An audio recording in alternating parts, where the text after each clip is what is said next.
Are you Mrs. Lucille Carrington?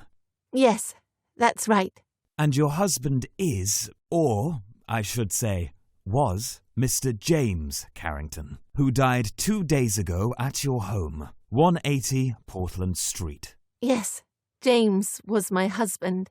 Doctors have carefully studied your husband's body. They have found that someone murdered your husband. No. How? A knife in his heart. We believe that he was sleeping at the time. He had taken sleeping pills. I can't believe it. It's true. So, Mrs. Carrington, where were you on the day of his death, the 5th of June? I was staying with a friend in Stanhope. It's a village about 50 miles from my home. My friend had been in hospital. I was looking after her. I was there from the 3rd of June until yesterday, when I heard the news. Your friend's name is? Joanna Miller. Joanna Miller. And on the afternoon of the 5th of June, what were you doing? I went into the city. Joanna was feeling tired and ill. I went to buy her some tea. Here, I have the receipts.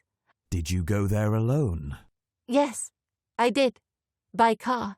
And did you also return to your house that afternoon? No. Your neighbour, Mrs. Box, disagrees. She says that she saw you enter your house. You were wearing a long brown coat and a hat. She says she heard loud voices in the house. A man and a woman were arguing. It wasn't me. Oh? Then who was it? I don't know, but I believe that my husband had a lover. I think he was seeing another woman. Who? I don't know, but I have believed it for some time. I had smelled perfume on his clothes, and once I found a receipt for dinner for 2 people in his coat pocket. But James loved me. I'm sure. Maybe she asked James to leave me, and James refused, so she got angry and killed him. Or maybe you got angry because he had a lover, and you killed him. No! We will find the truth.